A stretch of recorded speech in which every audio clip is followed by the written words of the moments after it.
स्वागत करुछि मु संगीता। काउंटडाउन आरंभ हो गलानी, समस्त छाती मध्य धड़धड़ हेलानी, कारण आ किछि समय भितरे बजेट आसीबाकु जाउछि 2026-27 अर्थमंत्री भावे संसद रे यह तांकर नवम बजेट हेबो। तेबे बजेट रे केउ विभाग पई केते अर्थ बराद करा जिवो, केउ केउ सक्षीण सामग्रीर मूल्य बढ़िबो एवं केउ अत्यावश्यक द्रव्य रे दर खसिबो एवं आयकर व्यवस्था रे रिहाती मिलिबो कि नाही, सुना रूपार दर उपर मुहा हेबो ना नाही ना तळ मुहा हेबो, ता उपरे सारा देशवासी नजर रही। किंतु ता पूर्व ये आपण देखुछंती विजुअल आमे आपनको देखाउछु किपरि अर्थमंत्री निर्मला सीतारमण जेतेबेले कर्तव्य भवन सम्मुखरू आसुथिले से समय दृश्य भी देखाउछु। तापरे एबे अर्थमंत्री निर्मला सीतारमण राष्ट्रपति भवन जाई मध्य राष्ट्रपति द्रौपदी मुर्मू को मध्य साक्षात करिसेंती। ये होची से समय दृश्य मध्य आमे आपनको देखाउछु एवं राष्ट्रपति द्रौपदी मुर्मू अर्थमंत्री को दही चिन्ह दे मध्य शुभेच्छा मध्य जणाइथिले, जहाको एक आमे शुभ परंपरा बहले मध्य विवेचना करिथाउ। ये होची सेही समय दृश्य जेतेबेले अर्थमंत्री निर्मला सीतारमण राष्ट्रपति द्रौपदी मुर्मू को भेटिथिले एवं तांको एक बजेट्र कॉपी मध्य प्रदान करथिले। होची से समय दृश्य मध्य आमे आपनको देखाउछु, किंतु समस्तଙ୍କର नजर रहिछि, गरीब मध्यवित्त नारी समस्त नजर रखिचंती आज बजेट रे कौन आसुछि एवं सबु बेले मध्यवित्त नजर थाए आम पाई कौन सस्ता हेबो एवं कौन महंगा हेबो। ए सबू को आखि आगे रखी जेतेबेले 11टा बेले अपराह्न 11टा बेले ठीक अभिभाषण रखिबे बजेट उपस्थापन करिबो अर्थमंत्री निर्मला सीतारमण, ता उपरे समस्तଙ୍କର नजर रहिछि। कृषि शिक्षा स्वास्थ्य प्रतिरक्षा सह विभिन्न विभाग फोकस रे रहिथिबा बेले चलित बजेट संस्कारीमुखी हेबो बोली मध्ये आकलन करिसंती अर्थनैतिक एवं वाणिज्यिक विशारद। बजेट रे विशेष करी जदि आपण माने देखिबे किसान सम्मान निधि बा कृषक सम्मान पांठीर विस्तार मध्ये करा जाई पारे एवं विभिन्न राज्य पाई जदि आपण माने देखिबे अधिक संख्या रे अमृत भारत एवं वंदे भारत ट्रेन मध्ये घोषणा करा जाई पारे। किंतु सही परि जदि आपण देखिबे सुना एवं रूपा जेतु अहेतुक वृद्धि वर्तमान घटी चलीछि, तो सुना रूपार मूल्य ह्रास सह नूतन आयकर व्यवस्था अनुଯାयी मानक रिहाती मध्य घोषणा करि पारंती केंद्र अर्थमंत्री निर्मला सीतारमण। पाखापाखि आपण देखुचंती वर्तमान 10:43 होई गलानी, आउ किछि मिनिट रो अपेक्षा रहिला दर्शक बंधु, किछि अपराह्न 11टा बेले अर्थमंत्री निर्मला सीतारमण बजेट उपस्थापन करने को जाउछंती। आउ एबे वर्तमान केंद्र कैबिनेट रो बैठक मध्ये चलीछि, जेउथिरे 2026-27 केंद्र बजेट को औपचारिक भावे मंजूरी मध्य दिया जिवो पूर्वाह्न 11टा रे, कारण आ किछि समय अपेक्षा रहिला। पूर्वाह्न 11टा रे अर्थमंत्री निर्मला सीतारमण बजेट उपस्थापन करने को जाउछंती। किंतु ता सहित आमे जे देखिबा एआई क्षेत्र को देखिबा एआई सेक्टर कथा, तेबे एथे एक बड़ परिवर्तन मध्य आसीबा को जाउछि। एहा व्यतीत ए बजेट उपरे लोकंकर मध्य बहुत एक्सपेक्टेशन रहिछि, अर्थात आशा मध्य रहिछि। मध्यवित्त वर्गों ठार आरंभ करी व्यवसाय पर्यंत जदि आपण देखिबे समस्ते उत्साहित रहिछंती एवं ये एक लोकाभिमुखी बजेट हेबो बोली समस्ते आशा मध्य रखिछंती। कोन वास्तव रे बजेट रे कहा पई कोन आसुछि एवं केते बजेट आसुछि, केउ विभाग पई केते अर्थ बराद करा जाउछि, तो सेथि पई वर्तमान समस्ते नजर मध्य रखिछंती।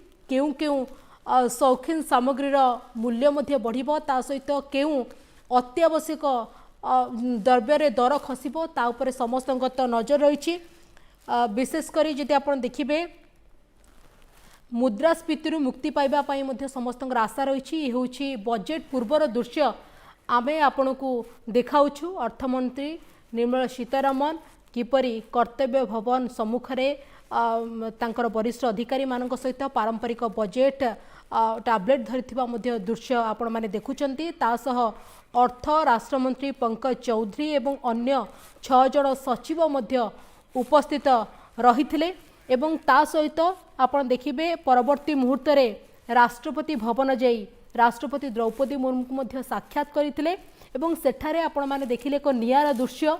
द्रौपदी मुर्मू अर्थमंत्री को मध्य दही चीनी खुआई शुभेच्छा जणाइथिले। काहाकू एहाकू आमे शुभ परंपरा बोली मध्य विवेचना करिथाउ। आउ एबे जहाँ सूचना वर्तमान आसुछि केंद्र कैबिनेट्र वर्तमान बैठक चली जो आप देखिए 2026 एवं 27 केंद्र बजेट को औपचारिक भाव में मंजूरी दिज्व आई बजेट रे अर्थनैतिक वृद्धि एवं राजकोषीय संयम मध्य संतुलन रखिबा उपरे जोर दिज्वा संभावना रही एवं अपरपटे जदि आप देखिए डाली तेल चाउल पनीपरिबा औषध एवं विद्युत ता सहित देखिए पानी भली दैनंदिन अत्यावश्यक सामग्री उपरे मध्य टिकस मध्य ह्रास करा जाई पारे एवं एहा एक घरोई खर्च को सामान्य ह्रास करिवो ता सहित साधारण लोकों को पॉकेट रे किछि टंका संचय मध्य करिवो एवं सरकार पूर्व बजेट रे मुद्रास्फीति को नियंत्रण करने को मध्य चेष्टा करिसेंती एवं एथर मध्य सेही परि आशा मध्य करा जाउछि आ सहित टिकस व्यवस्था को सरल करबा ता सहित टिकस दाखल को सहज एवं कम असुविधा मुक्त करबा उपरे मध्य ध्यान दिया जाई पारे आमे आलोचना करबा आम सहित बे जोड़ी होचंती अर्थनीति विशेषज्ञ धनजय बांठिया मध्य जोड़ी होचंती सर आपन को स्वागत नमस्कार आउ किछि समय अपेक्षा रहिला सर पूर्वाह्न 11 बजेट उपस्थापन हेबाकू जाउछि किंतु आपण कौन एक्सपेक्टेशन रखुचंती कौन आशा रखुचंती ये बजेट 2026-27 रो रूपरेख कौन हेबाकू जाउछि मैडम आपण देखिए लास्ट 1 ईयर रे जो आमर वर्ल्ड मार्केट काम करुची आपण देखंतु ट्रम्प रो पॉलिसी हैला या फिर आपण बुलियन रो प्राइसेस हैला यूक्रेन इश्यू हैला ईरान इश्यू हैला तो वर्तमान लास्ट 1 ईयर रे गोटे वर्ल्ड गोटे अलगा डोलड्रम जाउची तो वर्तमान गवर्नमेंट रो सबुठु इंपोर्टेंट फोकस है ये जो आम इंडिया रो ग्रोथ अच्छी केमती मेंटेन करिया सेटा सबुठु इंपोर्टेंट एजेंडा आपण लास्ट ईयर डेटा देखिए आमर इतने जीडीपी विषय में कथा होचु जीडीपी रो है दुटा फैक्टर गोटे है रियल जीडीपी और सेकेंड है नॉमिनल जीडीपी तो आपण एथर देखिए कि आमर जो नॉमिनल जीडीपीटा लास्ट ईयर जो बजेट एक्सपेक्टेशन था 2% कम अच्छी तो मत लगुच कि ए वर्ष गवर्नमेंट रो फोकस बेसी फिस्कल डेफिसिट कम बेसी करिया फोकस हेनी ए एंटायर बजेट टा फोकस हम ग्रोथ उपर गवर्नमेंट रो कैपिटल एक्सपेंडिचर कौन अच्छी इंफ्रास्ट्रक्चर एक्सपेंडिचर कौन अच्छी सैलरी क्लास को केमती आउ से माने स्टैंडर्ड डिडक्शन दे पारिबे टैक्स स्लैब रे कौन चेंजेस करि पारिबे कहीं जिते पर्यंत गवर्नमेंट ये चेंजेस न करिवो इंडस्ट्रियलिस्ट जो अच्छी जे माने इन्वेस्ट करछन इकोनॉमी रे से माने मोटिवेट हेबे नै इन्वेस्टमेंट करिया पई तो मत लगुच एक्सपेक्टेशन बहुत हाई अच्छी लास्ट इन्फ्लेशन आमर कंट्रोल रे आप डेटा देखूँ इन्फ्लेशन जो आरबीआई रो टार्गेट था भितर आम चलचु तो आमर इन्फ्लेशन प्रॉब्लम नहीं वर्तमान गवर्नमेंट रो ओनली एजेंडा इज ग्रोथ कहीं ए कंट्री गोटे एस्पिरेशनल मोड रे जाउची यूथ गोटे आमर एवरेज एज वर्तमान 31-32 अच्छी तो ये जो यूथ को एम्प्लॉयमेंट केमती दबा केमती गोटे भल अपॉर्चुनिटी क्रिएट करवा women becoming integral part of workforce आजिका डेट रे महिला माने आछंती जॉब मार्केट रे तांकू केमती अपॉर्चुनिटी देबा तो इनोवेशन ग्रोथ इंफ्रास्ट्रक्चर डेवलपमेंट एटा चार्टा कोर रहिबो ए बजेट रो मत लगुच एक्सपेक्टेशन अच्छी आ जेमती कि हमर कहले कि मिडिल क्लास एक्सपेक्टेशन करूचंती टिके टैक्स रियाती टिके स्टैंडर्ड डिविएशन आउट सेकंड हला इंपोर्टेंट हला टिके हमर टैक्सेशन रे किछि चेंजेस ऑलरेडी जीएसटी कट होइछि आपण देखिथे लास्ट ईयर सेप्टेम्बर रे जीएसटी कट हेतला सेटा ऑलरेडी इंपैक्ट देछि आपण कार सेल्स नंबर देखंतु लास्ट क्वार्टर रे car sales number is up by 15 to 20%। किंतु सर आपण केते प्रॉफिट देखुचंती आयकर रे केते रिहाती मिली पारे आपणक स्पेकुलेशन बा आपणकर आकलन कोन रहिछि मत लगुच कि बर्तमान मैडम जमी अभी आजिका डेट रे न्यू रेजिम रे 12 लाख पर्यंत ऑलमोस्ट टैक्स फ्री अच्छी आपको 12 लाख इनकम है टैक्स फ्री मत लगुच ये 12 को स्ट्रेच करके मैंने 15 करिपारंती जो 3 लाख एक्स्ट्रा मार्जिन अच्छी से कंजम्पशन को बूस्ट करिवो कहीं जिते टिके टैरिफ पॉलिसी आम टिके एक्सपोर्ट टिके हिट होती कहीं आप देखिए रुपी रो जो बर्तमान डेप्रिसिएशन अच्छी से भी टिके इंपैक्ट दौची तो इंटरनल कंजम्पशन ड्राइव करिवो इंडिया ग्रोथ स्टोरी रे तो आम लगुच यहाँ गोटे चेंज हो पारे आमर जो एफआई अच्छा जो फॉरेन इन्वेस्टर अच्छा से इन्वेस्ट करते इंडिया रे तांकर जो टैक्सेशन अच्छी लॉन्ग टर्म कैपिटल गेन 12.5% हो पारे ता भीतर टिके हम चेंजेस करिपारू सेटा टिके प्रमोट करिवो आ लास्ट है एफडीआई मैडम एफडीआई इंडिया को आवश्यकता वर्तमान अच्छी जेते पर्यंत फॉरेन डायरेक्ट इन्वेस्टमेंट आसबनी लोक मैंने प्लांट सेटअप इंफ्रास्ट्रक्चर बिल्डअप करेंगे ए देश रो जो ग्रोथ आम चाहूँ से ग्रोथ आम से जापर जिते आम एजम्पशन करूँ तो मतलब लगुच ये 3टा फंडामेंटल फाउंडेशन अच्छी किंतु सर जितेबले आमे ओडिशा कथा आलोचना को नबा तेबे ओडिशा को कौन फायदा मिल पारे एवं कौन आपणकर ए दिगरे आशा रही आपणकर आकलन कौन रही केते फायदा मिल पारे ओडिशा को मैडम वर्तमान आमर ओडिशा रे आम कहूँ डबल इंजिन रो सरकार जहाँ भीतर आम सेंट्रल रे भी से गवर्नमेंट अच्छी और स्टेट रे से गवर्नमेंट अच्छी वर्तमान आप देखिए लास्ट 1 ईयर जिते सब इन्वेस्टमेंट स्पेस ओपन होती ओडिशा रे एटा गोटे भल सिग्नल आमर state is rich in natural resources आमर जो नेचुरल रिसोर्सेस अच्छी इंडिया रे आपण भावतु जेतिक डिपोजिट अच्छे आपण अंगुल जातु आपण जोड़ा बरबिल जो जातु we are rich in natural resources तो आमको दरकार प्रॉपर इंफ्रास्ट्रक्चर आ प्रॉपर इन्वेस्टमेंट आपण देखंतु वर्तमान जो लास्ट ईयर जो इन्वेस्टमेंट समिट होता पीपल हैव कमिटेड किए 50,000 करोड़ कमिट करछि किए 40,000 करोड़ कमिट करछि तो जितेबाला ए लोकल इन्वेस्टमेंट आसे इंफ्रास्ट्रक्चर बूम हुए आज का डेट तो ओडिशा विषय कथा मैडम गोटे सिटी आसे भुवनेश्वर बाकी जो अपन सिटी है से डेभलप होनी जितने आम डेभलप कर आशंका तो मतलब लगे जो इन्वेस्टमेंट आसो अंगुल आसो ब्रह्मपुर आसो संबलपुर झारसुगुड़ा ये जिते इन्वेस्टमेंट सब बिल्डअप करे ए स्टेट को अलग अलग लेवल नहीं जाए तो मतलब लगुच ये इन्वेस्टमेंट जिते ओपेन हम ओडिशा रे सेटा हेल्प कर ओवरऑल स्टेट रो ग्रोथ पाई एवं समस्तंकर नजर रही सबू चाषी माने अन्नदाता माने आशा मध्य रखुछंती आम मानकु बेसी लाभ मिली किंतु कृषि क्षेत्र में आम देखीचे सबू बजेट रे अधिक प्राधान्य मध्य दि जाए एथर अन्नदाता को केते प्राधान्य दि जाइबो एवं किपरि फोकस करा जिवो एने आपनकर मत कौन रही मैडम अपन आमर जो देखिए ना 67% 65 पॉपुलेशन अच्छी एग्रीकल्चर सेक्टर एम्प्लॉयड आमर 100टा लोक 67% एग्रीकल्चर सो सेटा मेन प्रायोरिटी सेक्टर कहीं आम गोटे डेवलपिंग इकोनॉमी अच्छु आपन को डिपेंडेंसी बहुत हाई अच्छी आपन जानते कि जिते फार्मर को लेकिन किसी पॉलिसी आसे गवर्नमेंट अलग अलग पैटर्न गोटे आमर एमएसपी मिनिमम सपोर्ट प्राइस सेटा फार्मर गोटे सपोर्ट करके जिते से बैंक रू ऋण निए और इन्वेस्ट तार चाष करे तो एटलिस्ट ताको गोटे भल प्राइस मिलू ना सी मोटिवेशन मिल आप जानते कि तांकर जो मॉडल अच्छी से सब्जेक्ट है एनवायरमेंट आमर वर्षा हम कि नहीं खरा केते बात्या आसला कि नहीं ये सब जिन बिजनेस को इंपैक्ट करे तो जिते मुझे गोटे फार्मर गोटे चाषी और चाष करुँचे मत मत प्राइस मिलबनी मो प्रोडक्शन मत मोटिवेशन हेनी कि मुझे काम करी आउ बिल्डअप करी मतलब लगुच गवर्नमेंट रो सीड पॉलिसी है बर्तमान गोटे सीड को लेकिन बड़ इंपोर्टेंट पॉलिसी गवर्नमेंट रो लाइनअप अच्छी कि से जो सीड यूज होमर चाष तार गोटे क्वालिटी को नहीं गोटे एक्ट आसी तो अलग अलग decision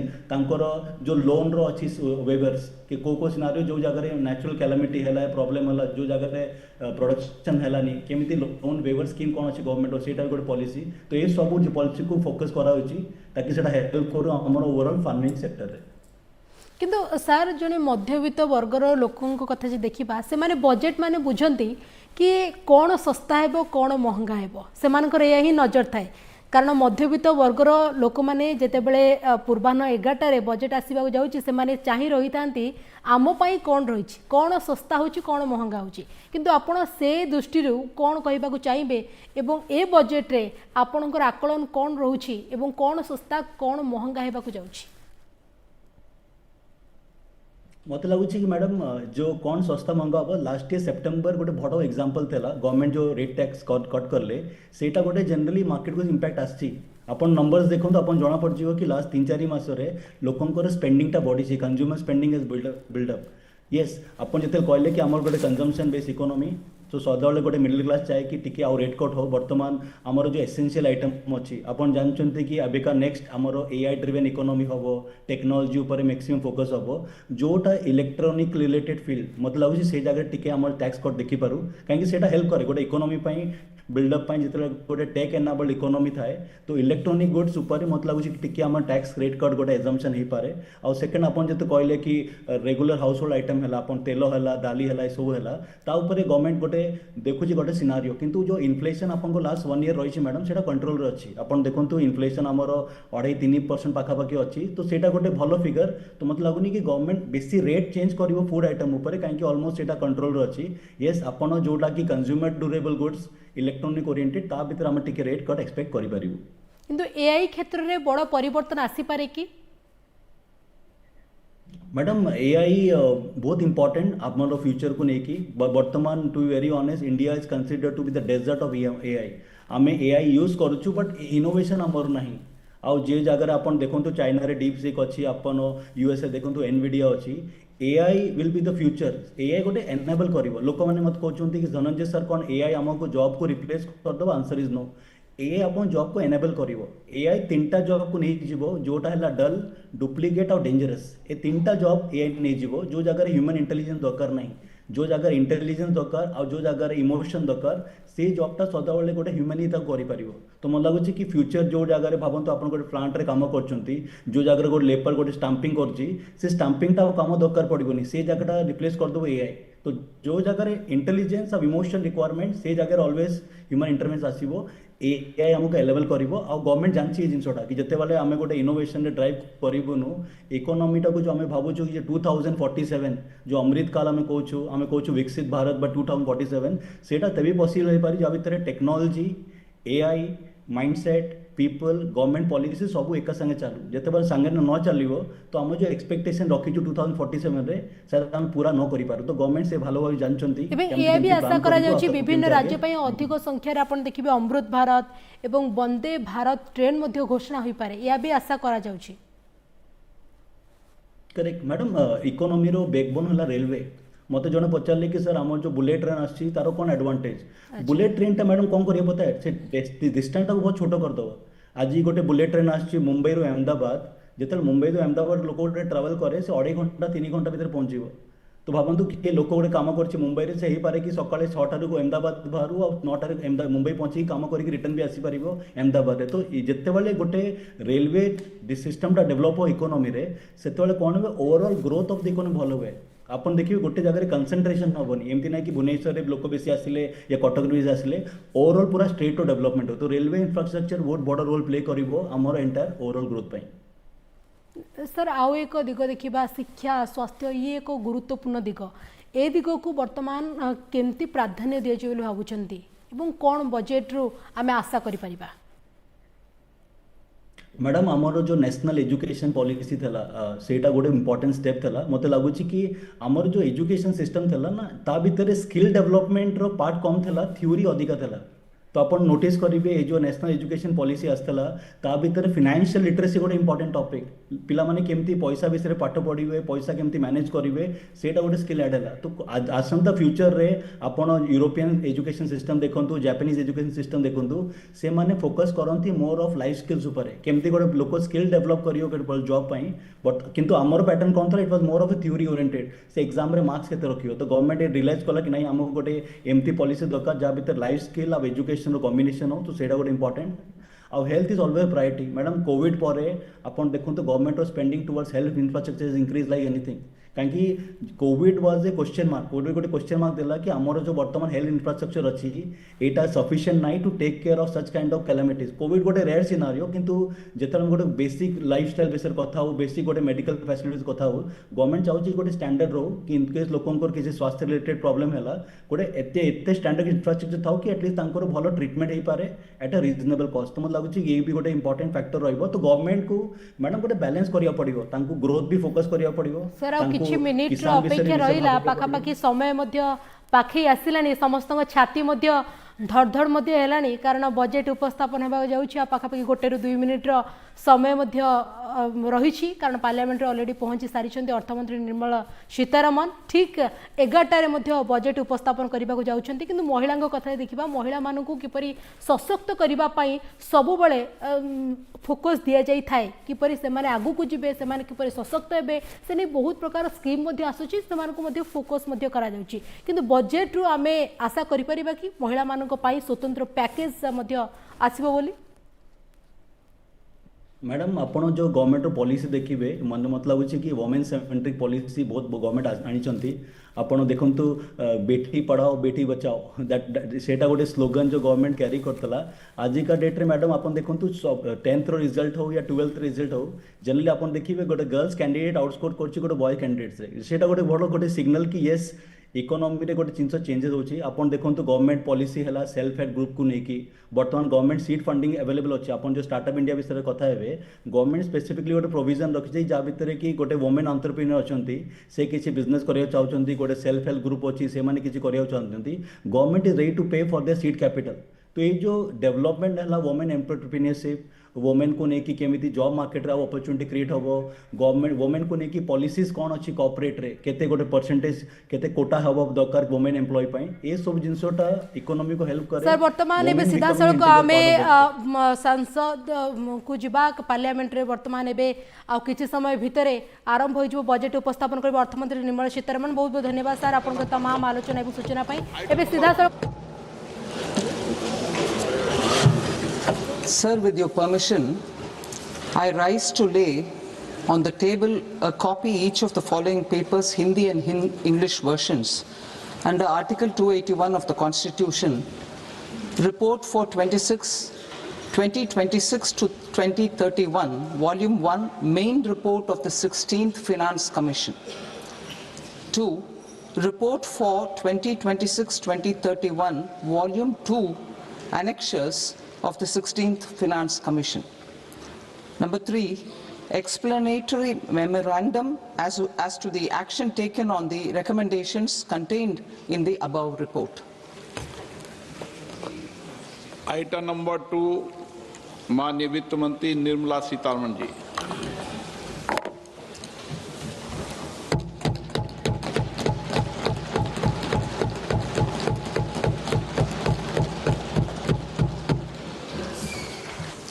Honorable Speaker, sir, on the sacred occasion of Magh Purnima and the birth anniversary of Guru Ravidas, I present the budget for the year 2026-2027. Since we assumed office 12 years ago, India's economic trajectory has been marked by stability, fiscal discipline, sustained growth and moderate inflation. This is the result of conscious choices we have made, even in times heightened uncertainty and disruption. Our government, led by Honorable Prime Minister Modi, has decisively and consistently chosen action over ambivalence, reform over rhetoric, and people over populism. We have pursued far-reaching structural reforms, fiscal prudence and monetary stability, whilst maintaining a strong thrust on public investment. Keeping Atmanirbharta as a lodestar, we have built domestic manufacturing capacity, energy security, and reduced critical import dependencies. Simultaneously, we have ensured that citizens benefit from every action of the government, undertaking reforms to support employment generation, agricultural productivity, household purchasing power, and universal services to people. These measures have delivered a high growth rate of around 7% and helped us make substantial strides in poverty reduction and improvement in the lives of our people. Today, we face an external environment in which trade and multilateralism are imperiled and access to resources and supply chains are disrupted. New technologies are transforming production systems while sharply increasing demands on water, energy, and critical minerals. India will continue to take confident steps towards Vikasit Bharat, balancing ambition with inclusion. As a growing economy with expanding trade and capital needs, India must also remain deeply integrated with global markets, exporting more and attracting stable long-term investment. As I begin Part A, I want to express my gratitude to the people for standing firmly with us as we forge our way together towards becoming one of the largest economies of the world.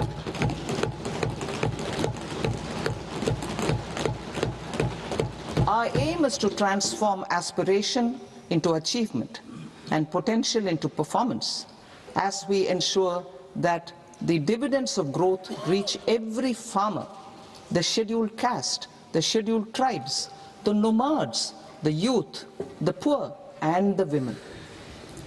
In Vikasit Bharat Young Leaders Dialogue 2026, several innovative ideas were shared with our Prime Minister, which have inspired many of the proposals, making this a unique Yuva Shakti-driven budget. Our government's sankalp is to focus on our poor, underprivileged, and the disadvantaged. To deliver on this sankalp, and given that this is the first budget prepared in Kartavya Bhavan, we are inspired by three Kartavya. Our first Kartavya is to accelerate and sustain economic growth by enhancing productivity and competitiveness and building resilience to volatile global dynamics. Our second Kartavya is to fulfill aspirations of our people and build their capacity, making them strong partners in India's path to prosperity. Our third Kartavya, aligned with our vision of Sabka Saath, Sabka Vikas, is to ensure that every family, community, region, and sector has access to resources, amenities, and opportunities for meaningful participation. This threefold approach requires a supportive ecosystem. The first requirement is to sustain the momentum of structural reforms, continuous, adaptive, and forward-looking. Second, a robust and resilient financial sector is central to mobilizing savings, allocating capital efficiently, and managing risks. Third, cutting-edge technologies, including AI applications, can serve us as force multipliers for better governance. Reform Express. Our government has undertaken comprehensive reforms towards creating employment, boosting productivity, and accelerating growth. After the Prime Minister's announcement on Independence Day in 2025, over 350 reforms have been rolled out. This includes GST simplification, notification of labor codes, and rationalization of mandatory quality control orders. High-level committees have been formed, and in parallel, the central government is working with the state governments on deregulation and reducing compliance requirements. The Reform Express is well on its way and will maintain its momentum to help us fulfill our Kartavya. I now move to specific proposals. Under our first Kartavya, to accelerate and sustain economic growth, I propose interventions in 6 areas. 1. Scaling up manufacturing in 7 strategic and frontier sectors. 2. Rejuvenating legacy industrial sectors. 3. Creating champion MSMEs. 4. Delivering a powerful push for infrastructure. 5. Ensuring long-term security and stability. And 6. Developing city economic regions. Scaling up of manufacturing in 7 strategic and frontier sectors. Biopharma Shakti, meaning biopharma strategy for health advancement through knowledge, technology, and innovation. India's disease burden is observed to be shifting towards non-communicable diseases like diabetes, cancer, and autoimmune disorders. Biologic medicines are key to longevity and quality of life at affordable costs. To develop India as a global biopharma manufacturing hub,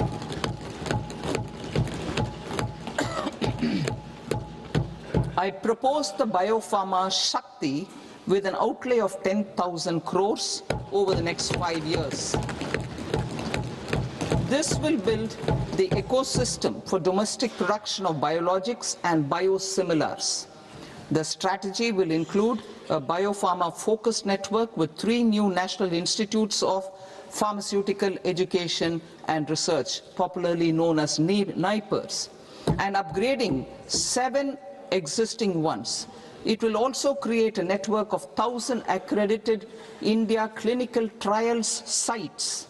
We propose to strengthen the Central Drug Standard Control Organization to meet global standards and approve timeframes through and approval timeframes through a dedicated scientific review cadre and specialists. India's Semiconductor Mission 1.0 expanded India's semiconductor sector capabilities. Building on this, we will launch ISM 2.0 to produce equipment and materials, design full-stack Indian IP, and fortify supply chains. We will also focus on industry-led research and training centers to develop technology and skilled workforce. The Electronics Components Manufacturing Scheme, launched in April 2025 with an outlay of 22,919 crores, already has investment commitments at double the targets. We propose to increase the outlay to 40,000 crores to capitalize on this momentum.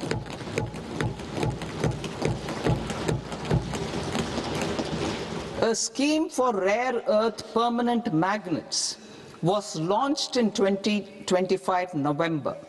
We now propose to support the mineral-rich states of Odisha, Kerala, Andhra Pradesh and Tamil Nadu to establish dedicated rare earth corridors to promote mining, processing, research and manufacturing.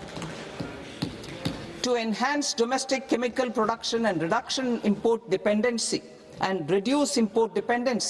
we will launch a scheme to support states in establishing 3 dedicated chemical parks through challenge route on a cluster-based plug-and-play model. Strong capital goods.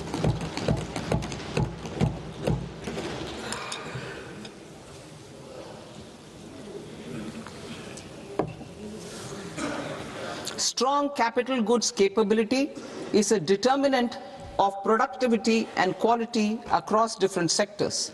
Towards building this capacity, I propose the following. High-tech tool rooms will be established by central public sector enterprises at 2 locations as digitally enabled automated service bureaus that locally design, test and manufacture high-precision components at scale and at lower cost. 2. A scheme for enhancement of construction and infrastructure equipments will be introduced to strengthen domestic manufacturing of high value and technologically advanced CIE. This can range from lifts in a multi-storied apartment or firefighting equipment in multiplexes, large or small, and to tunnel boring equipments for building metros and high-altitude roads. I also propose a scheme for container manufacturing to create a globally competitive container manufacturing ecosystem with a budgetary allocation of 10,000 crores over a 5-year period. For the labor-intensive textile sector, I propose an integrated program with 5 subparts. 1. The National Fiber Scheme for self-reliance in natural fibers, such as silk, wool and jute, man-made fibers, and new-age fibers. Textile expansion and employment scheme to modernize traditional clusters with capital support for machinery, technology upgradation, and common testing and certification centers. 3. The National Handloom and Handicraft Program to integrate and strengthen existing schemes and ensure targeted support for weavers and artisans. Tex Eco initiative to promote globally competitive and sustainable textiles and apparels. Samarth 2.0 to modernize the upgrade the textile skilling ecosystem through collaboration with industry and academic institutions. Further, I propose to set up mega textile parks in challenge mode. They can also focus on bringing value addition to technical textiles. I propose to launch the Mahatma Gandhi Gram Swaraj initiative to strengthen khadi, handloom and handicrafts. This will help in global market linkage and branding. It will streamline and support training, skilling, quality of process and production. This will benefit our weavers, village industries, one district, one product ODOP initiative, and also our rural youth. India has the potential to emerge as a global hub for high quality, affordable sports goods. I propose a dedicated initiative for sports goods that will promote manufacturing, research, and innovation in equipment design as well as material sciences. Rejuvenation of legacy industrial clusters. I propose to introduce a scheme to revive 200 legacy industrial clusters to improve their cost competitiveness and efficiency through infrastructure and technology upgradation. Creating champion SMEs and supporting micro enterprises. Recognizing MSMEs as a vital engine of growth, I propose a three-pronged approach to help them grow as champions. Equity support. I propose to introduce a dedicated 10,000 crores SME growth fund to create future champions, incentivizing enterprises based on select criteria. I also propose to top up the Self-Reliant India Fund set up in 2021 with 2,000 crores to continue support to micro enterprises and maintain their access to risk capital. Liquidity support. With TREDS, more than 7 lakh crore has been made available to MSMEs.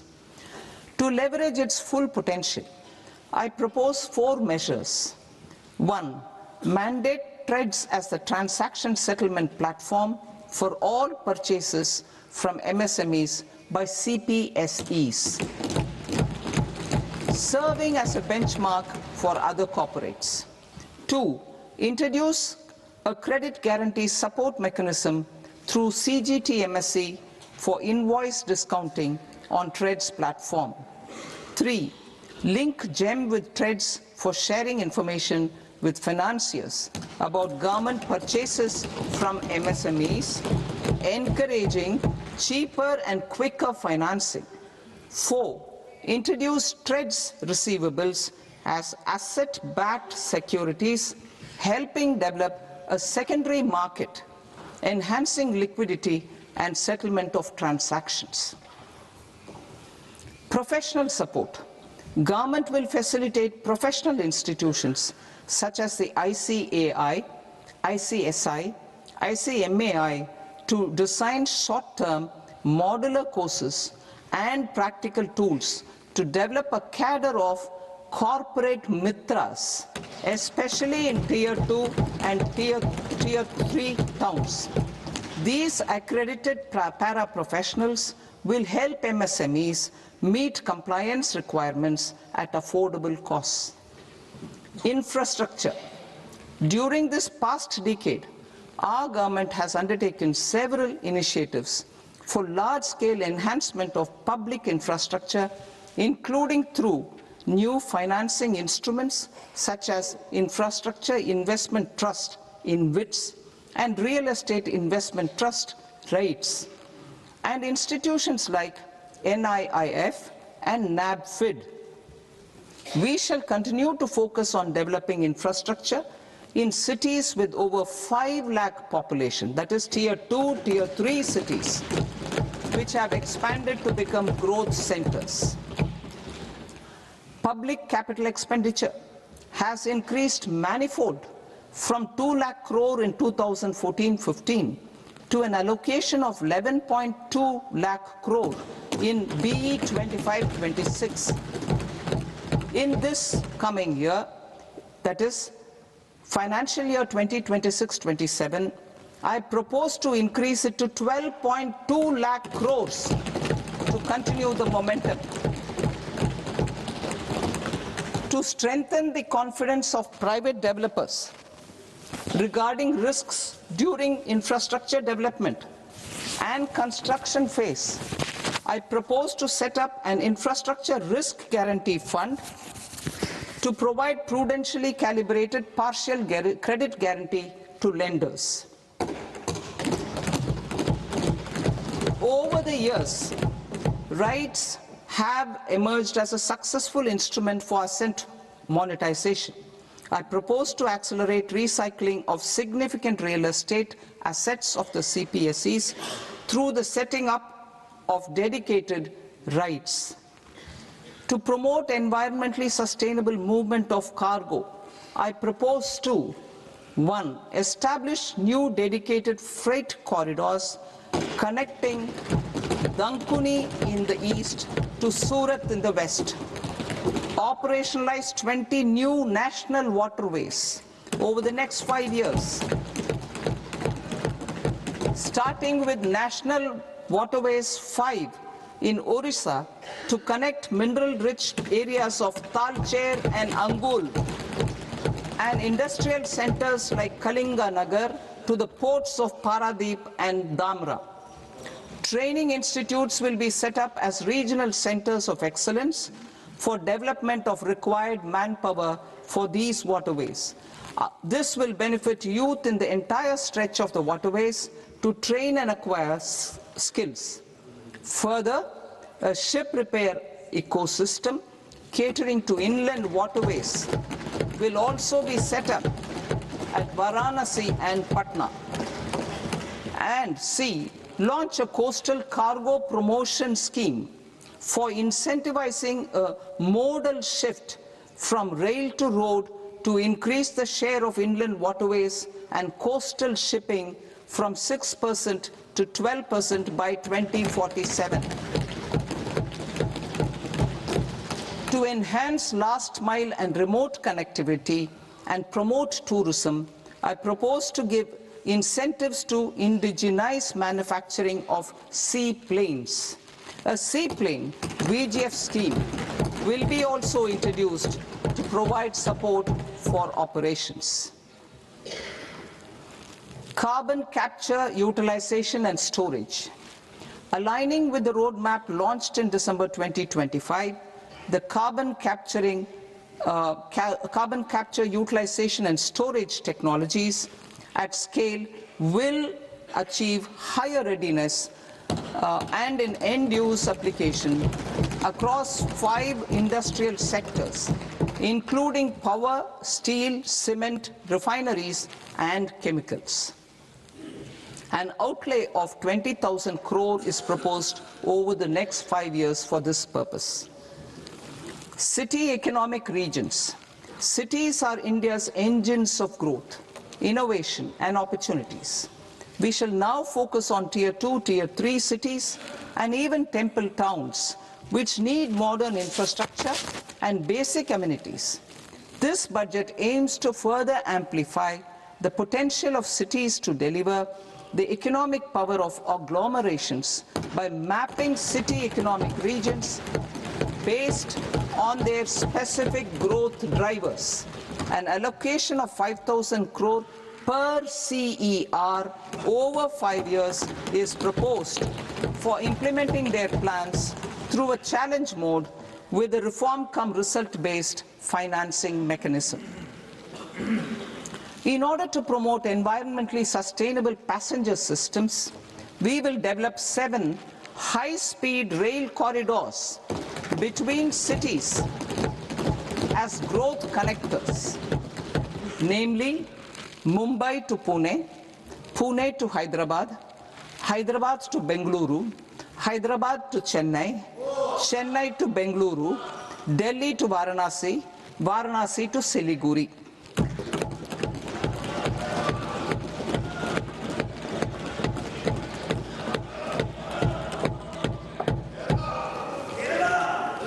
Financial sector.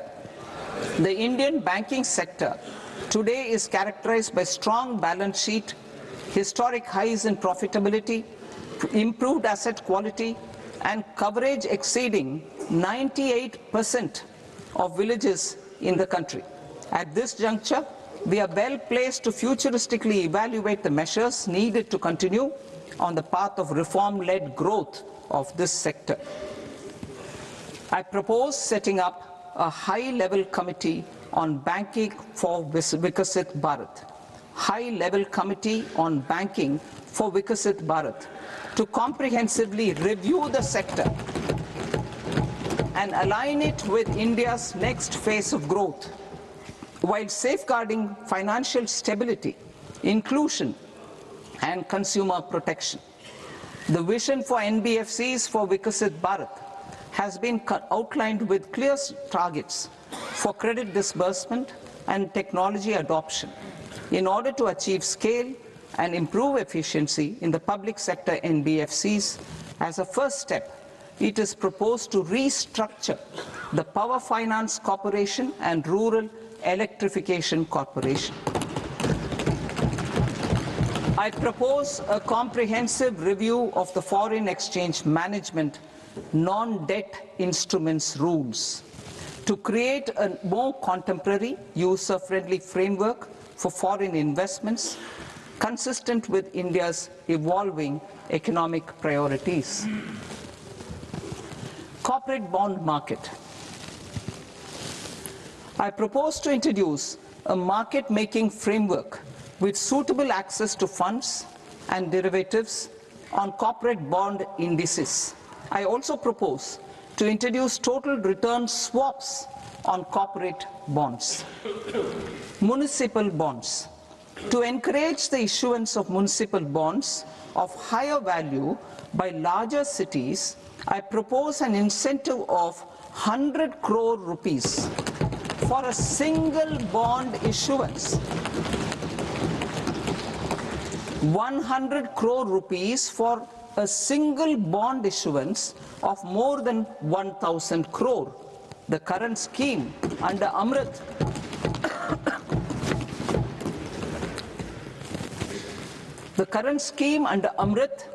which incentivizes issuances up to 200 crores only, will also continue to support smaller and medium towns.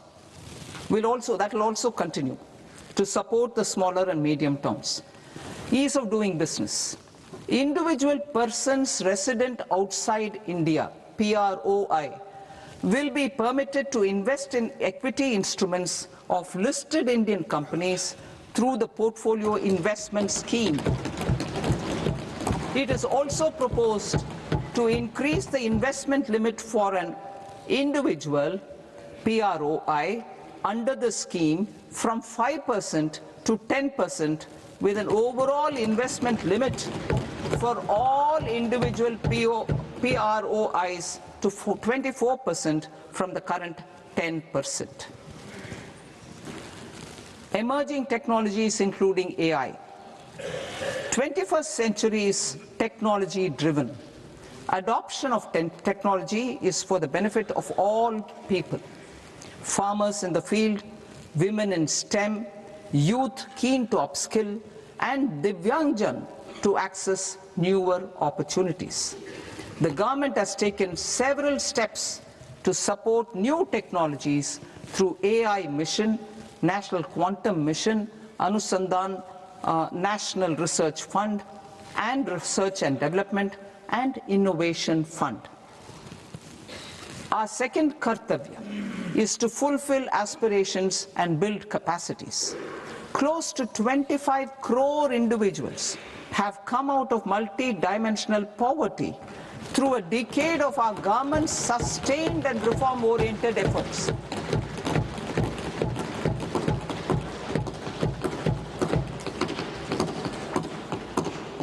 Our government has therefore decided to place a renewed emphasis on the service sector to provide a pathway to fulfilling aspirations of a youthful India with the following measures.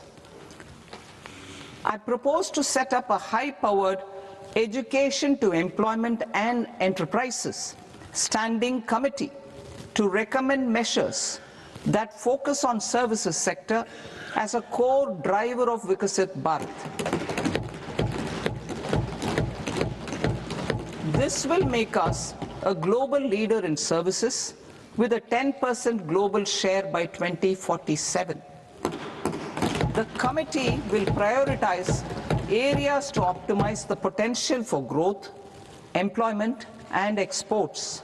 They will also assess the impact of emerging technologies, including AI, on jobs and skill requirements and propose measures thereof.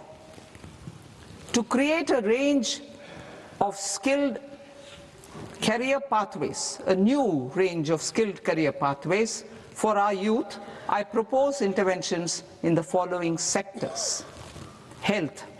Existing institutions for allied health professionals will be upgraded and new AHP institutions established in private and government sectors. This will cover 10 selected disciplines, including optometry, radiology, anesthesia, OT technology, applied psychology and behavioral health, and add 1 lakh AHPs over the next 5 years. A strong care system covering geriatric and allied care services will be built. A variety of NSQF-aligned programs will be developed to train multi-skilled caregivers, combining core care and allied skills such as wellness, yoga, and operation of medical assistive devices. In the coming year, 1.5 lakh caregivers will be trained.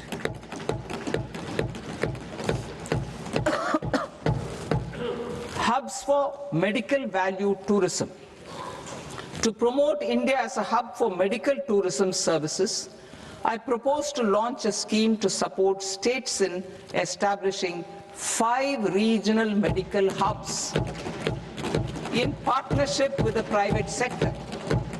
These hubs will serve as integrated healthcare complexes that combine medical, educational, and research facilities.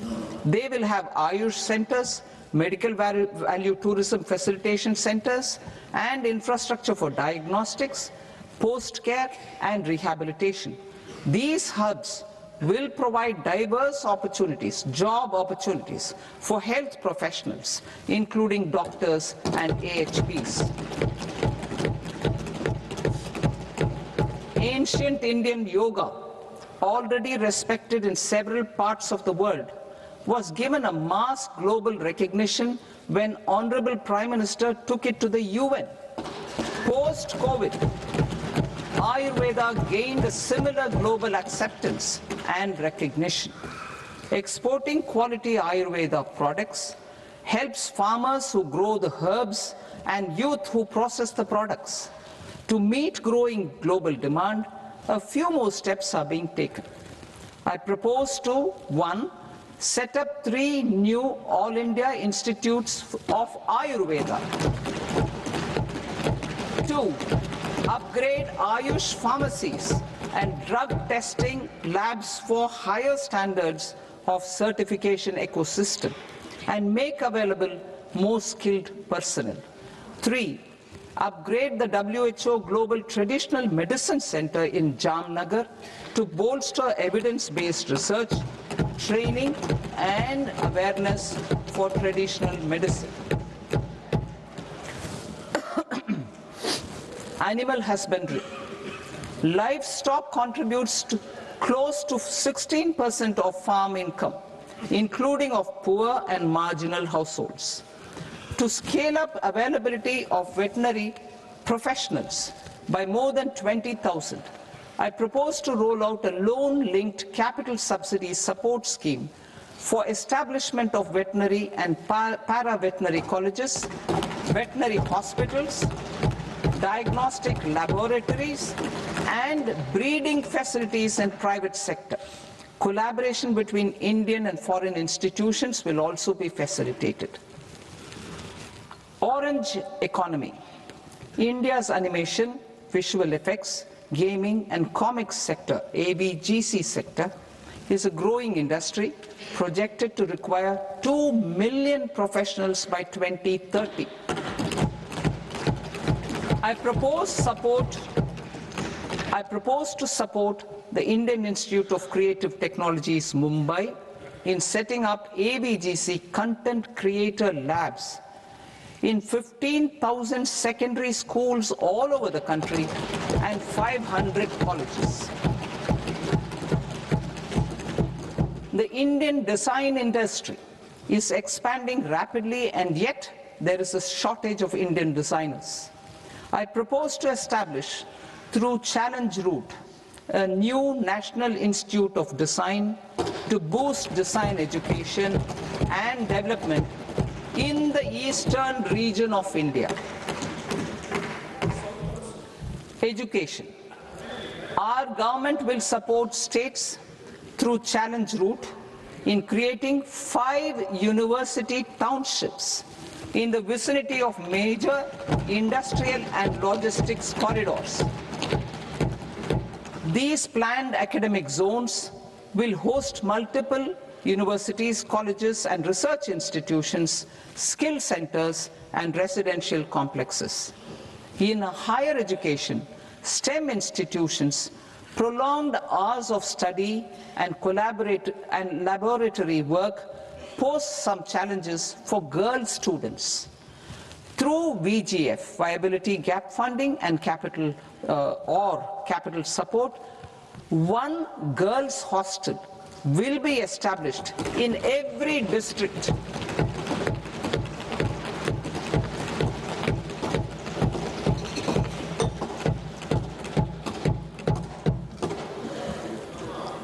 To promote astrophysics and astronomy via immersive experiences. 4 telescope infrastructure facilities will be set up or upgraded. The National Large Solar Telescope, the National Large Optical Infrared Telescope, the Himalayan Chandra Telescope, and the Cosmos 2 Planetarium. Tourism. The tourism sector has the potential to play a large role in the employment generation, forex earnings, and expanding the local economy. I propose to set up a National Institute of Hospitality by upgrading the existing National Council for Hotel Management and Catering Technology. It will function as a bridge between academia, industry, and government. I also propose a pilot scheme for upskilling 10,000 guides in 20 iconic tourist sites through a standardized, high-quality, 12-week training course in hybrid mode in collaboration with the Indian Institute of Management. A national destination digital knowledge grid will be established to digitally document all places of significance, cultural, spiritual, and heritage. This initiative will create a new ecosystem of jobs for local researchers, historians, content creators, and technology partners. India has the potential and opportunity to offer world-class trekking and hiking experience. We will develop ecologically sustainable mountain trails in Himachal Pradesh, Uttarakhand, and Jammu Kashmir. Also in Araku Valley in the Eastern Ghats and Podigai Malai in the Western Ghats. Turtle trails along key nesting sites in the coastal areas of Odisha, Karnataka and Kerala. And 3, bird watching trails along the Pulikat Lake in Andhra Pradesh, Tamil Nadu. It's on the border. Under the visionary leadership of Honorable Prime Minister, we established the International Big Cat Alliance in 2024. This year, India is hosting the first ever Global Big Cat Summit, where heads of governments and ministers from 95 range countries will deliberate on collective strategies for conservation. Heritage and culture tourism. I propose to develop 15 archaeological sites, including Lothal, Dolavira, Rakhi Gadi, Adichanallur, Saranath, Hastinapur, and Leh Palace into vibrant experiential cultural destinations. Excavated landscapes will be open to the public through curated walkways. Immersive storytelling skills and technologies will be introduced to help conservation labs, interpretation centers, and guides. The sports sector provides multiple means of employment, skilling, and job opportunities. Taking forward the systematic nurturing of sports talent, which is set in motion through the Khelo India program earlier, I propose to launch a Khelo India mission to transform the sports sector over the next decade. The mission will facilitate an integrated talent development pathway supported by training centers, which are foundational, intermediate, and elite levels. B, systematic development of coaches and support staff. C, integration of sports science and technology. D, competitions and leagues to promote sports culture and provide platforms. And E, development of sports infrastructure for training and competition.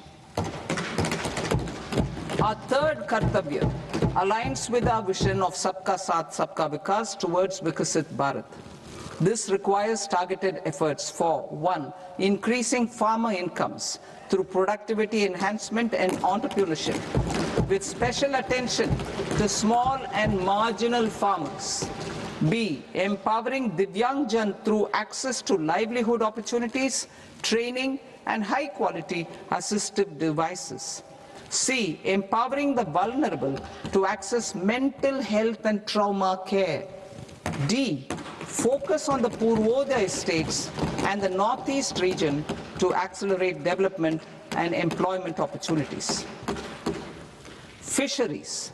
We will undertake initiatives for integrated development of 500 reservoirs and Amrit Sarovars. 2, strengthen the fisheries value chain in coastal areas and enable market linkages involving startups and women-led groups together with fish farmer producer organizations. Animal husbandry. To provide quality employment opportunities in rural and peri-urban areas, we will support the animal husbandry sector in entrepreneurship development through A, credit-linked subsidy program, B, scaling up and modernization of livestock enterprises, C, enhanced creation of livestock, dairy, and poultry, enhanced creation of livestock, dairy, and poultry-focused integrated value chains, and D, encourage creation of livestock farmer producer organizations. High-value agriculture. To diversify farm outputs, increase productivity, enhance farmers' incomes, and create new employment opportunities, we will support high-value crops such as coconut, sandalwood, cocoa, cashew in the coastal areas, agar trees in Northeast and nuts such as almonds, walnuts, and pine nuts in our hilly regions. These, all of them, will be supported. India is the world's largest producer of coconuts. About 30 million people, including nearly 10 million farmers, depend on coconuts for their livelihood. To further enhance competitiveness in coconut production, I propose a coconut promotion scheme to increase production and enhance productivity through various interventions, including replacing and non-productive trees with new saplings or plants or varieties in major coconut growing states. A dedicated program is proposed for Indian cashew and cocoa to make India self-reliant in raw cashew and coconut production and processing, enhance export competitiveness, and transform Indian cashew and Indian cocoa into premium global brands by 2030. Sandalwood. Sandalwood is closely linked to India's social and cultural heritage. Our government will partner with state governments to promote focused cultivation and post-harvest processing to restore the glory of the Indian sandalwood ecosystem, to rejuvenate old, low-yielding orchards, and expand high-density cultivation of walnuts, almonds, and pine nuts. We will support a dedicated program to enhance farmer incomes and in bringing value addition by engaging youth. Bharat Vistar, that is virtually integrated system to access agricultural resources. I propose to launch Bharat Vistar, a multilingual AI tool that shall integrate the AgriStack portals and the ICAR package on agricultural practices with AI systems. This will enhance farm productivity, enable better decisions for farmers, and reduce risk by providing customized advisory support. She Marts for rural women-led enterprises. Building on the success of Lakpati Didi program, I propose to help women take the next step from credit-linked livelihoods to being owners of enterprises.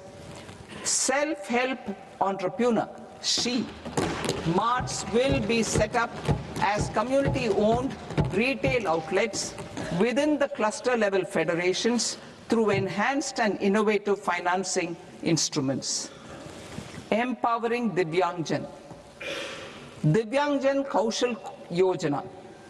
Information technology, AVGC sectors, hospitality and food and beverages sectors often offer task-oriented and process-driven roles which are suitable for Divyangjan. We will ensure dignified livelihood opportunities through industry-relevant and customized training specific to each Divyangjan group. Divyang Sahara Yojana. Timely access to high-quality assistive devices for all eligible Divyangjan is a fundamental need. I propose to 1. Support the Artificial Limbs Manufacturing Corporation of India, ALIMCO, to set up and to scale up production of assistive devices, invest in R&D and AI integration, strengthen PM Divyasha Kendras, and support setting up of assistive technology marts as modern retail style centers where Divyangjan and senior citizens can see, try and purchase assistive products.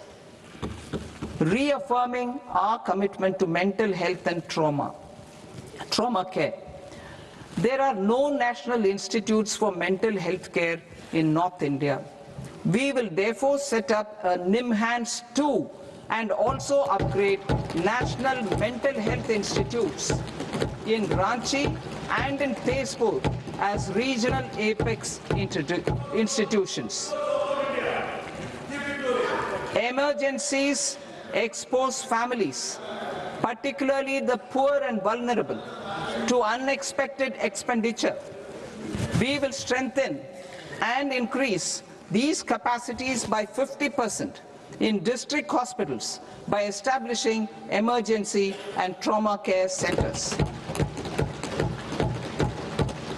Focus on Purvodaya states and northeastern regions. Purvodaya, I propose the development of an integrated East Coast industrial corridor with a well-connected node at Durgapur, creation of 5 tourism destinations in 5 Purvodaya states, and the provision of 4,000 e-buses. Buddhist sites in northeastern region. The northeastern region is a civilizational confluence of Theravada and Mahayana or Vajrayana traditions. I propose to launch a scheme for development of Buddhist circuits in Arunachal Pradesh, Sikkim, Assam, Manipur, Mizoram, and Tripura. The scheme will cover preservation of temples and monasteries, pilgrimage interpretation centers, connectivity, and pilgrim amenities. 16th Finance Commission. On 17th November 2025, the 16th Finance Commission submitted its report to the President. As mandated under Article 281 of the Constitution, the government is to lay the report along with the explanatory memorandum on the action taken report on the recommendations of the Commission in Parliament, which, Sir, Honourable Speaker, you've allowed me to do at the commencement of this session. The government has accepted the recommendation of the Commission to retain the vertical share of devolution at 41%. As recommended by the Commission, I have provided 1.4 lakh crores of rupees to the states for the year 2026-2027 as Finance Commission grants.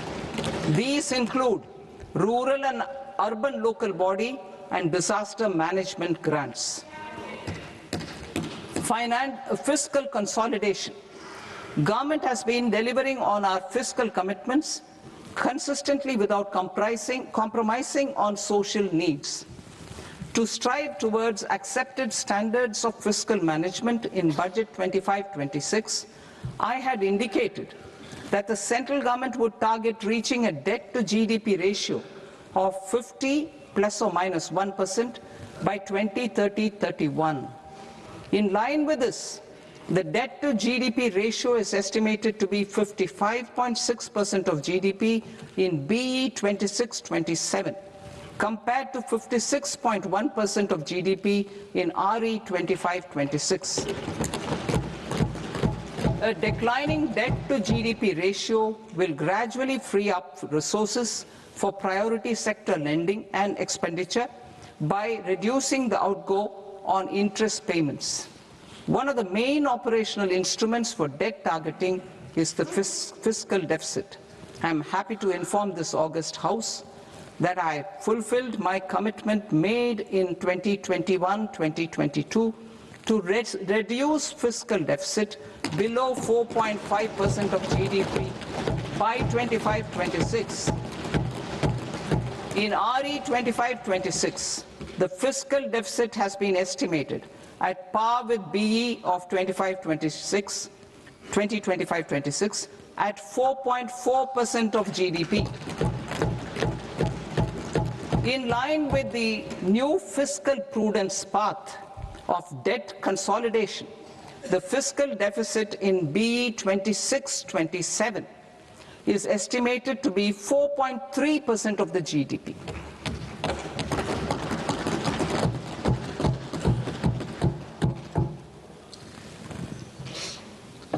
The revised estimates of the non-debt receipts are 34 lakh crore rupees, of which the centre's net tax receipts are 26.7 lakh crore. The revised estimate of the total expenditure is 49.6 lakh crore rupees, of which the capital expenditure is about 11 lakh crores. Budget estimates 2026 to 2027. Coming to 26-27, the non-debt receipts and the total expenditure are estimated as 36.5 lakh crore and 53.5 lakh crore respectively. The centre's net tax receipts are estimated at 28.7 lakh crore rupees. To finance the fiscal deficit, the net market borrowings from dated securities are estimated at 11.7 lakh crore rupees. The balance financing is expected to come from small savings and other sources. The gross market borrowings are estimated at 17.2 lakh crore rupees. I'll now move to Part B. Part B, direct taxes.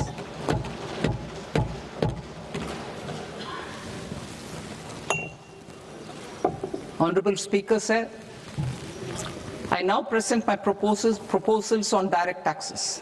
New Income Tax Act. In July 2024, I announced a comprehensive review of the Income Tax Act 1961. This was completed in a record time, and the Income Tax Act 2025 will come into effect from 1st April 2026. The simplified income tax rules and forms will be notified shortly, giving adequate time to taxpayers to acquaint themselves with its requirements. The forms have been redesigned such that ordinary citizens can comply without difficulty. Ease of living. I propose that any interest awarded by the Motor Accident Claims Tribunal to a natural person will be exempt from income tax, and any TDS on this account will be done away with. I propose to reduce TCS rate on the sale of overseas tour program package from the current 5% and 20% to 2% without any stipulation of amount. I propose to reduce TCS rate for pursuing education and for medical purposes under the Liberalized Remittance Scheme, popularly known as LRS, from 5% to 2%. Supply of manpower services is proposed to be specifically brought within the ambit of payment to contractors for the purpose of TDS to avoid ambiguity. Thus, TDS on these services will be at the rate of either 1% or 2% only. I propose a scheme for small taxpayers wherein a rule-based automated process will enable obtaining a lower or nil deduction certificate instead of filing an application with the assessing officer. For the ease of taxpayer holding securities in multiple companies, I propose to enable depositories to accept Form 15G or Form 15H from the investor and provide it directly to various relevant companies. I propose to extend time available for revising returns from 31st December to up to 31st March with the payment of a nominal fee. I also propose to stagger the timeline for filing of tax returns. Individuals with ITR 1 and ITR 2 returns will continue to file till 31st July, and non-audit business cases or trusts are proposed to be allowed time till 31st August. TDS on sale of immovable property by a non-resident is proposed to be deducted and deposited through resident buyers and his or her PAN-based challan instead of requiring a TAN, which is a temporary accounting number. To address practical issues of small taxpayers like students, young professionals, tech employees, relocated NRIs, and such others, I propose to introduce a one-time 6-month foreign asset disclosure scheme for these taxpayers to disclose income or assets below a certain size.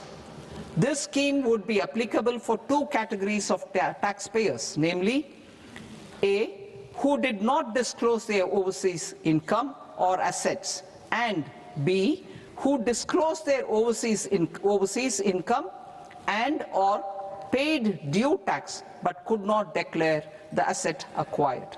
For category A, the limit of undisclosed income or asset is proposed to be up to 1 crore rupees. They need to pay 30% of fair market value of asset or 30% of undisclosed income as tax and 30% as additional income tax in lieu of penalty, and would thereby get immunity from prosecution. For category B, asset value is proposed to be up to 5 crore rupees. Here, immunity from both penalty and prosecution will be available with a payment of fee of 1 lakh rupees. Rationalizing penalty and prosecution. Multiplicity of proceedings are hindrance to the ease of doing business. I propose to integrate assessment and penalty proceedings by way of a common order for both. There will be no interest liability on the taxpayer on the penalty amount for the period of appeal before the first appellate authority, irrespective of the outcome of appeal process. Further, quantum of prepayment is being reduced from 20% to 10% and will continue to be calculated only on core tax demand. As an additional measure for reducing litigation, I propose to allow taxpayers to update their returns even after reassessment proceedings have been initiated, and an additional 10% tax rate over and above the rate applicable for the relevant year. The assessing officer will then use only this updated return in his proceedings. There is already a framework for immunity from penalty and prosecution in the cases of underreporting. I propose to apply this framework for immunity to misreporting too. However, in such a case, the taxpayer will need to pay 100% of the tax amount as an additional income tax over and above the tax and interest due.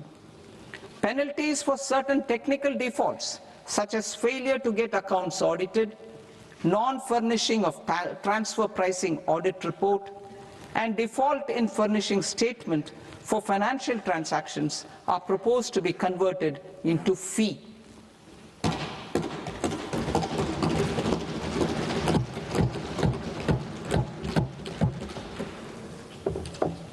I propose to rationalize prosecution framework under Income Tax Act while maintaining a careful balance for deterrence in some serious offence. Non-production of books of account and documents and requirement of TDS payment where payment is made in kind are being decriminalized. Further, minor offences will attract fine only. The remaining prosecutions will be graded commensurate with the quantum of offence. They will entail only simple imprisonment with maximum imprisonment reduced to 2 years and power to courts to convert even those into fines. There is no penalty. There is no penalty presently for non-disclosure of non-immovable foreign assets with aggregate value less than 20 lakh rupees. I propose to also provide them with immunity from prosecution with retrospective effect from 1/10/2024.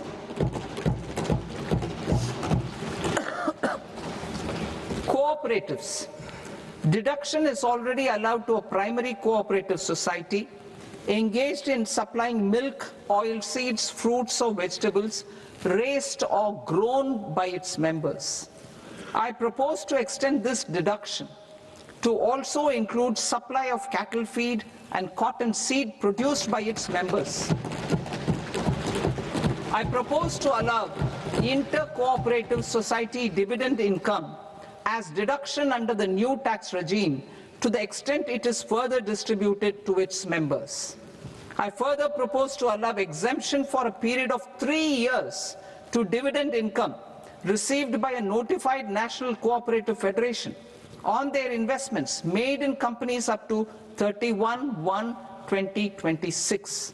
This exemption would be allowed only for dividends further distributed to its member cooperatives. Supporting IT sector as India's growth engine.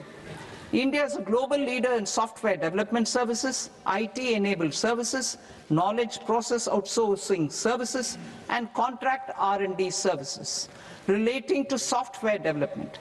These businesses and their segments are quite interconnected with each other.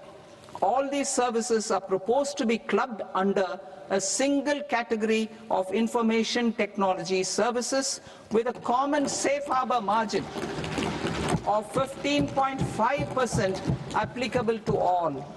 The threshold for availing safe harbor for IT services is being enhanced substantially from 300 crore rupees to 2,000 crore rupees. Safe harbor for IT services shall be approved by an automated rule-driven process without any need for tax officer to examine and accept the application. Once applied by an IT services company, the same safe harbor can be continued for a period of 5 years at a stretch at its choice. For IT services companies who want to conclude advanced pricing agreement, APA, I propose to fast-track unilateral APA process for IT services and endeavor to conclude it within a period of 2 years. The period of 2 years can be extended by a further period of 6 months on taxpayers' request. I propose to extend the facility of modified returns available to the entity entering APA to its associated entities also. Attracting global business and investment. Recognizing the need to enable critical infrastructure and boost investment in data centers, I propose to provide tax holiday till 2047 to any foreign company that provides cloud services to customers globally by using data center services from India. It will, however, need to provide services to Indian customers through an Indian reseller entity. I also propose to provide a safe harbor of 15% on cost in case the company providing data center services from India is a related entity. To harness the efficiency of just-in-time logistics for electronic manufacturing, I propose to provide safe harbor to non-residents for component warehousing in a bonded warehouse at a profit margin of 2% of the invoice value. The resultant tax of about 0.7% will be much lower than in competing jurisdictions. To provide fillip to toll manufacturing in India, I propose to provide exemption from income tax for 5 years to any non-resident who provides capital goods, equipment, or tooling to any toll manufacturer in a bonded zone. To encourage vast pool of global talent to work in India for a longer period of time, I propose to provide exemption to global, non-India sourced income of a non-resident expert for a stay period of 5 years under notified schemes. I propose to provide exemption from minimum alternate tax, the MAT, to all non-residents who pay tax on presumptive basis. Tax administration. I propose to constitute a joint committee of Ministry of Corporate Affairs and Central Board of Direct Taxes for incorporating the requirements of income computation and disclosure standards, the ICDS, in the Indian Accounting Standards, IND AS itself. Separate accounting requirement based on ICDS will be done away with from the tax year 27-28. To support Prime Minister Modi's vision of homegrown accounting and advisory firms, to become global leaders, I propose to rationalize the definition of accountant for the purposes of safe harbor rules. Other tax proposals. Change in taxation of buyback was brought in to address the improper use of buyback route by promoters. In the interest of minority shareholders, I propose to tax buyback for all types of shareholders as capital gains. However, to disincentivize misuse of tax arbitrage, promoters will pay an additional buyback tax. This will make effective tax 22% for corporate promoters. For non-corporate promoters, the effective tax will be 30%. TCS rate for sellers of specific goods, namely alcoholic liquor, scrap, and minerals, will be rationalized to 2%, and that on tendu leaves will be reduced from 5% to 2%. I propose to raise the STT on futures to 0.05% from the present 0.02%. STT on options premium and exercise of options are both proposed to be raised to 0.15% from the present rate of 0.1% and 0.125% respectively. We reformed the taxation landscape for corporates in 2019 by providing them a simplified regime with lower tax rate so that they could productively focus on business rather than on claim of deductions and exemptions. To encourage companies to shift to the new regime, set off of brought forward MAT credit, minimum alternate tax credit, is proposed to be allowed to companies only in the new regime. Set off using available MAT credit is proposed to be allowed to an extent of 1/4 of the tax liability in the new regime. MAT is proposed to be made final tax, so there will be no further credit accumulation from 1st April 2026. In line with this change, the rate of final tax is being reduced to 14% from the current MAT rate of 15%. The brought forward MAT credit of taxpayers accumulated till 30th March 2026 will continue to be available to them for set-off as above. Indirect taxes. I shall now take up proposals related to indirect taxes. My proposals for customs and central excise aim to further simplify the tariff structure, support domestic manufacturing, promote export competitiveness, and correct inversion in duty. To continue weeding out long continuing customs duty exemptions, I propose to remove certain exemptions on items which are being manufactured in India or where the imports are negligible. Similarly, to further simplify the process of ascertaining the rate of duty applicable on a particular item, I propose to incorporate certain effective rates in various customs notifications to the tariff schedule itself. I shall now take up sector-specific proposals. Promotion of exports of marine, leather, and textile products.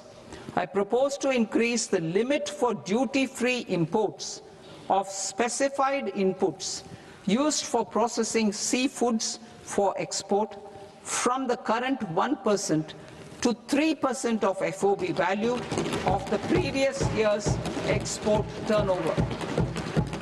I also propose to allow duty-free imports of specified inputs, which is currently available for exports of leather or synthetic footwear, to exports of shoe uppers as well.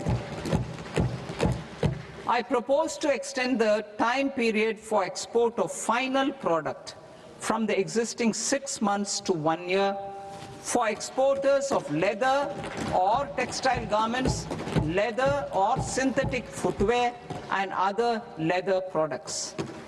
Energy transition and security.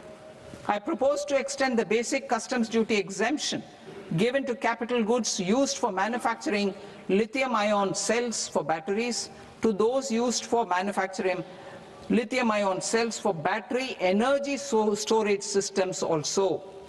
I propose to exempt basic customs duty on import of sodium antimonate for use in manufacture of solar glass. Nuclear power.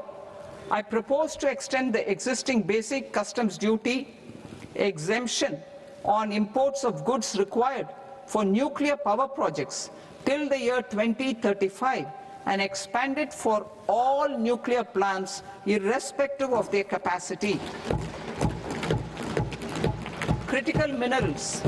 It is proposed to provide basic customs duty exemption to the import of capital goods required for the processing of critical minerals in India. Biogas blended CNG. I propose to exclude the entire value of biogas while calculating the central excise duty payable on biogas blended CNG. Civil and defense aviation. I propose to exempt basic customs duty on components and parts required for the manufacture of civilian training and other aircrafts.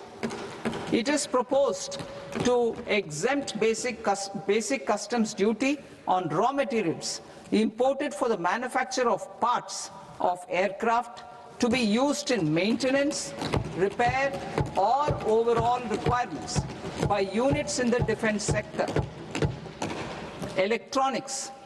To deepen value addition in the consumer electronics sector, I propose to exempt basic customs duty on specified parts used in the manufacture of microwave ovens.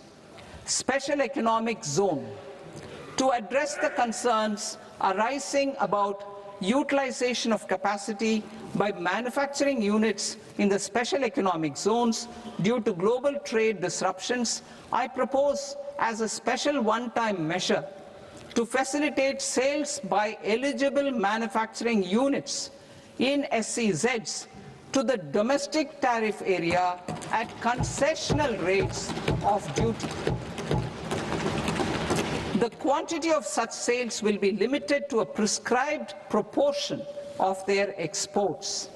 Necessary regulatory changes will be undertaken to operationalize the measures while ensuring level playing field for the units working in the DTA. Ease of living. To rationalize the customs duty structure for goods imported for personal use, I propose to reduce the tariff rate on all dutiable goods imported for personal use from 20% to 10%. To provide relief to patients, particularly those suffering from cancer, I propose to exempt basic customs duty on 17 drugs or medicines. I propose also to add 7 more rare diseases for the purposes of exempting import duties on personal imports of drugs, medicines, and food for special medical purposes used in their treatment. Customs process. India's role and share in the global trade is poised for a major leap in line with our ambition and journey towards Viksit Bharat. In this regard, I propose many measures for custom processes to have minimal intervention for smoother and faster movement of goods and greater certainty to the trade. Trust-based systems. I propose to enhance duty deferral period for Tier 2 and Tier 3 authorized economic operators, known as AEOs, from 15 days to 30 days. I propose to provide eligible manufacturer importers the same duty deferral facility. This should encourage them to get themselves accredited as a full-fledged Tier 3 AEO in due course. To provide greater certainty and for better business planning, I propose to extend validity period of advance ruling binding on customs from the present 3 years to 5 years. In the spirit of the whole of government approach,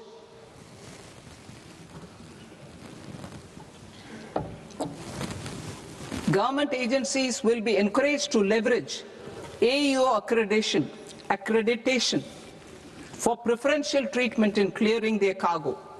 Regular importers with trusted long-standing supply chains will be recognized in the risk system so that the need for verification of their cargo every time can be minimized. Export cargo using electronic sealing. Export cargo using electronic sealing will be provided through clearance from the factory premises to the ship. For import of goods not needing any compliance, filing of bill of entry by a trusted importer and arrival of goods will automatically notify customs for completing their clearance formalities. This will enable goods to be released immediately on arrival. The customs warehouse framework will be transformed into a warehouse operator-centric system with a self-declarations, electronic tracking, and risk-based audit. These reforms will move away from the current system of officer-dependent approvals and reduce transaction delays and compliance costs. Ease of doing business. Approvals required for cargo clearance from various government agencies will be seamlessly processed through a single and interconnected digital window by the end of the financial year. Processes involved in clearance of food, drugs, plant, and animal and wildlife products, accounting for about 70% of interdicted cargo, will be operationalized on this system by April 2026 itself. For goods not having any compliance requirement, clearance will be done by customs immediately after online registration is completed by the importer, subject to the payment of duty. Customs integrated system will be rolled out in 2 years as a single integrated and scalable platform for all customs processes. Utilization of non-intrusive scanning with advanced imaging and AI technology for risk assessment will be expanded in a phased manner with the objective to scan every container across all the major ports. New export opportunities to support Indian fishermen to fully harness the economic value of marine resources beyond our territorial waters. The following measures will be taken. A. Fish catch by an Indian fishing vessel in exclusive economic zone or on the high seas will be made free of duty. Landing of such fish on foreign port will be treated as export of goods. Safeguards will be put in place to prevent misuse during fish catch, transit, or transshipment. To support aspirations of India's small businesses, artisans, and startups to access global markets through e-commerce, I am pleased to announce complete removal of the current value cap of 10 lakh rupees per consignment on courier exports. In addition, handling of rejected and returned consignments will be improved with effective use of technology for identifying such consignments. I propose to revise provisions governing baggage clearance during international travel to address genuine concerns of passengers. The revised rules will enhance duty-free allowances in line with the present-day travel realities and provide clarity in temporary carriage of goods brought in or taken out. There are honest taxpayers who are willing to settle disputes by paying all their dues. but they get deterred due to negative connotation associated with penalty. They will now be able to close cases by paying an additional amount in lieu of penalty. Honorable Speaker, sir, with this, I commend the budget to this august House. Jai Hind.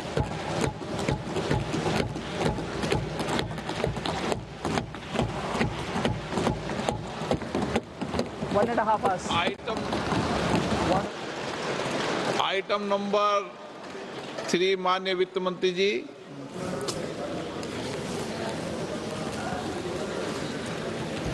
Item number 2, sir. 3 Sir, with your permission, I rise to lay on the table of the following statements under Section 3, 1 of the Fiscal Responsibility and Budget Management Act of 2003. Medium-term fiscal policy, fiscal policy strategy statement, and macroeconomic framework statement. Item number 4 माननीय वित्त मंत्री जी। Sir, with your permission, I move for leave to introduce the Finance Bill 2026. प्रश्न ये कि विधेयक को पुनर्स्थापित करने की अनुमति प्रदान की जाए। जो सदस्य इस पक्ष में हाँ गए, जो सदस्य विरोध में ना गए, मेरे विचार में निर्णय हाँ वालों के पक्ष में, हाँ वालों के पक्ष में अनुमति प्रदान की जाती है। माननीय मंत्री जी, अब विधेयक पूरे स्थापित करें। Sir, I introduce the bill. माननीय सदस्यगण, आपको सूचित किया जाता है कि माननीय वित्त मंत्री जी के बजट भाषण की कॉपी पब्लिकेशन काउंटर पर ली जाती है। बजट भाषण और बजट से संबंधित दस्तावेज आपके मोबाइल फोन और मेंबर पोर्टल्स पर ही उपलब्ध है। सभा की कार्रवाई कल सोमवार दिनांक 2 फरवरी 2026 को प्राप्त 11 बजे तक के लिए स्थगित की जाती है।